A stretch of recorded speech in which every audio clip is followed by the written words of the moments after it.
അധ്യായം 22. പിന്നീടൊരിക്കൽ ദൈവം അബ്രാഹത്തെ പരീക്ഷിച്ചു. അബ്രാഹാം, അവിടുന്ന് വിളിച്ചു. ഇതാ ഞാൻ. അവൻ വിളി കേട്ടു. നീ സ്നേഹിക്കുന്ന നിന്റെ ഏകമകൻ ഇസഹാക്കിനെയും കൂട്ടിക്കൊണ്ട് മോറിയ ദേശത്തേക്ക് പോവുക. അവിടെ ഞാൻ കാണിച്ചു തരുന്ന മലമുകളിൽ നീ അവനെ എനിക്ക് ഒരു ദഹനബലിയായി അർപ്പിക്കണം. അബ്രാഹം അതിരാവിലെ എഴുന്നേറ്റ് കഴുതയ്ക്ക് ജീനിയിട്ട് 2 വേലക്കാരെയും മകൻ ഇസഹാക്കിനെയും കൂട്ടി ബലിക്കു വേണ്ട വിറകും കീറിയെടുത്ത് ദൈവം പറഞ്ഞ സ്ഥലത്തേക്ക് പുറപ്പെട്ടു. 3-ാം ദിവസം അവൻ തല ഉയർത്തി നോക്കിയപ്പോൾ അകലെ ആ സ്ഥലം കണ്ടു. അവൻ വേലക്കാരോട് പറഞ്ഞു, കഴുതയുമായി നിങ്ങൾ ഇവിടെ നിൽക്കുക. ഞാനും മകനും അവിടെ പോയി ആരാധിച്ച് തിരിച്ചു വരാം. അബ്രാഹം ദഹനബലിക്കുള്ള വിറകെടുത്ത് മകൻ ഇസഹാക്കിന്റെ ചുമലിൽ വെച്ചു. കത്തിയും തീയും അവൻ തന്നെ എടുത്തു. അവർ ഒരുമിച്ച് മുമ്പോട്ട് നടന്നു. ഇസഹാക്ക് തന്റെ പിതാവായ അബ്രാഹത്തെ വിളിച്ചു. പിതാവേ. എന്താ മകനെ? അവൻ വിളി കേട്ടു. ഇസഹാക്ക് പറഞ്ഞു, തീയും വിറകുമുണ്ടല്ലോ, എന്നാൽ ദഹനബലിക്കുള്ള കുഞ്ഞാടെവിടെ? അവൻ മറുപടി പറഞ്ഞു, ബലിക്കുള്ള കുഞ്ഞാടിനെ ദൈവം തന്നെ തരും. അവരൊന്നിച്ച് മുമ്പോട്ട് പോയി. ദൈവം പറഞ്ഞ സ്ഥലത്തെത്തിയപ്പോൾ അബ്രാഹം അവിടെ ഒരു ബലിപീഠം പണിതു.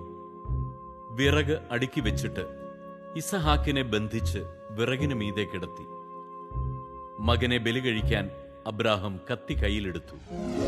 തൽക്ഷണം കർത്താവിന്റെ ദൂതൻ ആകാശത്ത് നിന്ന്, അബ്രാഹാം, അബ്രാഹാം എന്ന് വിളിച്ചു. ഇതാ ഞാൻ. അവൻ വിളി കേട്ടു. കുട്ടിയുടെ മേൽ കൈവയ്ക്കരുത്, അവനെ ഒന്നും ചെയ്യരുത്. നീ ദൈവത്തെ ഭയപ്പെടുന്നുവെന്ന് എനിക്കിപ്പോൾ ഉറപ്പായി. കാരണം നിന്റെ ഏകപുത്രനെ എനിക്ക് തരാൻ നീ മടി കാണിച്ചില്ല. അബ്രാഹം തലപൊക്കി നോക്കിയപ്പോൾ തന്റെ പിന്നിൽ മുൾച്ചെടികളിൽ കൊമ്പുടക്കി കിടക്കുന്ന ഒരു മുട്ടാടിനെ കണ്ടു. അവൻ അതിനെ മകനു പകരം ദഹനബലി അർപ്പിച്ചു. അബ്രാഹം ആ സ്ഥലത്തിന് യാഹ്വയിരേ എന്നു പേരിട്ടു. കർത്താവിന്റെ മലയിൽ അവിടുന്ന് വേണ്ടത് പ്രദാനം ചെയ്യുന്നുവെന്ന് ഇന്നുവരെയും പറയപ്പെടുന്നു. കർത്താവിന്റെ ദൂതൻ ആകാശത്ത് നിന്ന് വീണ്ടും അബ്രാഹത്തെ വിളിച്ചു പറഞ്ഞു, കർത്താവ് അരുളി ചെയ്യുന്നു, നീ നിന്റെ ഏകപുത്രനെ പോലും എനിക്ക് തരാൻ മടിക്കായകൊണ്ട് ഞാൻ ശപഥം ചെയ്യുന്നു. ഞാൻ നിന്നെ സമൃദ്ധമായി അനുഗ്രഹിക്കും. നിന്റെ സന്തതികളെ ആകാശത്തിലെ നക്ഷത്രങ്ങൾ പോലെയും കടൽ തീരത്തിലെ മണൽത്തരി പോലെയും ഞാൻ വർദ്ധിപ്പിക്കും. ശത്രുവിന്റെ നഗര കവാടങ്ങൾ അവർ പിടിച്ചെടുക്കും. നീ എന്റെ വാക്ക് അനുസരിച്ചതുകൊണ്ട് നിന്റെ സന്തതിയിലൂടെ ലോകത്തിലെ ജനതകളെല്ലാം അനുഗ്രഹിക്കപ്പെടും. അബ്രാഹം എഴുന്നേറ്റ് തന്റെ വേലക്കാരുടെ അടുത്തേക്ക് ചെന്നു. അവരൊന്നിച്ച് ബേർഷബയിലേക്ക് തിരിച്ചുപോയി. അബ്രാഹം ബേർഷബയിൽ പാർത്തു. തന്റെ സഹോദരനായ നാഹോറിന് മിൽക്കായിൽ മക്കളുണ്ടായ വിവരം അബ്രാഹം അറിഞ്ഞു.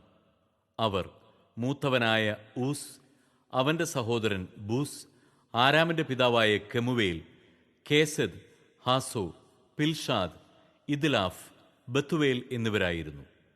ബത്തുവേൽ റെബേക്കായുടെ പിതാവായിരുന്നു. അബ്രാഹത്തിന്റെ സഹോദരനായ നാഹോറിന് മിൽക്കായിൽ ഉണ്ടായവരാണ് ഈ 8 പേരും. അതിനു പുറമെ അവന്റെ ഉപനാരിയായ റവുമായിൽ നിന്ന് തേബഹ്, ഗഹം, തഹഷ്, മാക്കാഹ് എന്നീ മക്കൾ ജനിച്ചു.